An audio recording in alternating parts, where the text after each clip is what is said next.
Here's the physics behind why shadowboxing with a weight is not going to help you deliver more powerful punches. Okay, first off, you're holding the weight at the extension of your punch. Now let go of the weight. What happens to it? Well, I think it falls towards the center of the earth, straight down. So that implies that you're exerting the force counter to gravity, which means you're exerting the force straight up. You're not exerting the force straight out from your body. So that's the first thing, is that's not going to help you deliver force outward by practicing exerting force upward. Okay, the second problem is you're practicing delivering your punches more slowly. And as we know, the power factor of a punch has to do with the force delivered over the distance, meaning from your shoulders to the extension of your arm, that's the distance. But the power is also determined by the time that takes. So the slower you exert a force over that distance, force times distance, the lower the power will be, because you have to divide the force times the distance by the time. You divide by a bigger number, you wind up with a smaller amount of power. On the other hand, if you can deliver the force over that distance in a very short time, now you've maximized the amount of power you have. So, third reason why is when you're delivering a punch, we also want to pull our hand back quickly. So the speed out and the speed back absolutely matter. In fact, no matter how fast you can deliver your punch out, if you don't pull it back quickly, it's far less effective. That's proven by what we call the momentum impulse theory. That means the force times the contact time is equal to the mass, which would be your hand, times the change in its velocity. Okay, that sounds really complicated, but let me break that down. So we know the mass of your hand isn't going to change. The mass of your hand in the glove is not going to change no matter how fast you deliver or slowly you deliver a punch, correct? But if we maximize the change in the velocity, we can increase that side of our equation. So the change in the velocity means if I throw my hand out at 5 meters per second and then pull it back at 1 meter per second, the overall change is 6, because the outward direction is positive, the backwards direction is negative.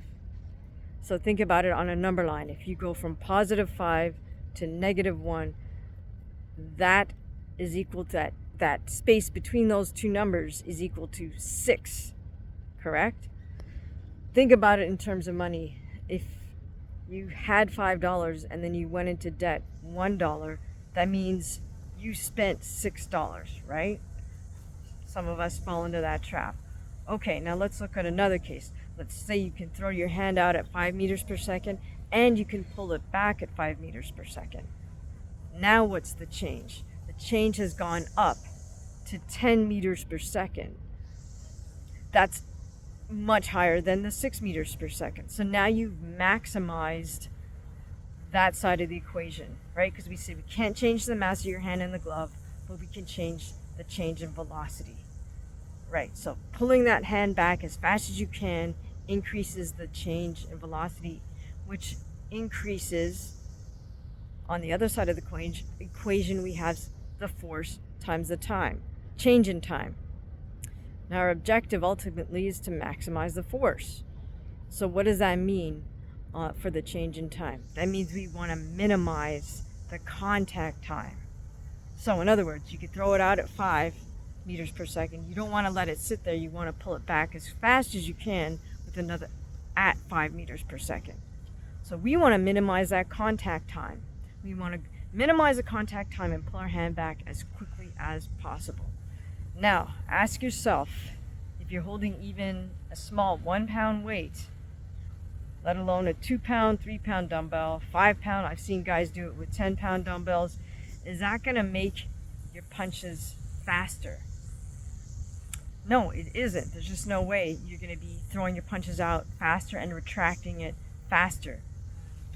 In fact, you're teaching your body to throw your punches more slowly, which is going to overall decrease the force and therefore decrease the power. I hope that kind of makes sense to you guys. Now, I do know that some people say, well, yeah, but then I put the weights down and now I'm even faster. And it's like, yeah, no, don't, that's just, don't do that. Just don't shadow box with the weights in the first place. Okay. Finally, let's look at the structure of your hand when you're holding the weights. Effectively, you're not going to close your fist all the way because you're holding something in there. So you're practicing forming your hand around an object. Now, imagine that you're creating a battering ram, and the end of the ram you decide, oh, I'm going to create this thing that's kind of like a cylinder, or that's a little bit hollow in the center, which would be your fist holding a weight, right? So if you take that battering ram and smash it into whatever you're trying to smash down, what part of that battering ram is going to fail?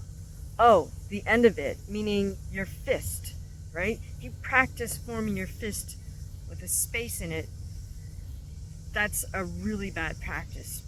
Because you want to do exactly the opposite. You want to practice making a tight fist so that your hand and all those 150 metacarpals in there form a solid piece with the rest of your arm.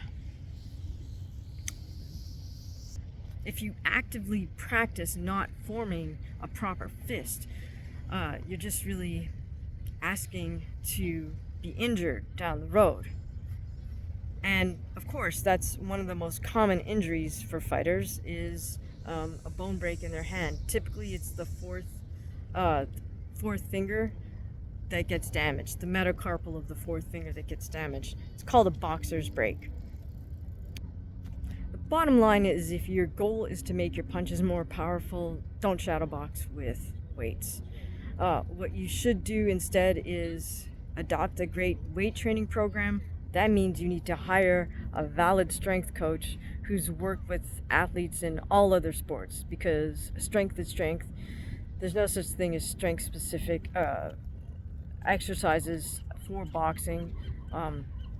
You need to build your whole body stronger to have a better delivery system for your punches. That's number one. Number two, which you can do even if you can't hire a strength coach, is go hit the heavy bag. Go hit the heavy bag harder, more rapidly, and for more rounds. If you do that and you practice delivering with a proper fist, meaning you're delivering those punches with the first two knuckles of your fist, your punches will get stronger or harder, and they will be more effective because you're delivering with just those first two knuckles. Okay, let me know your guys' thoughts. How many of you guys actually shadow box with weights? How many of you shadow box? Let me know in the comments.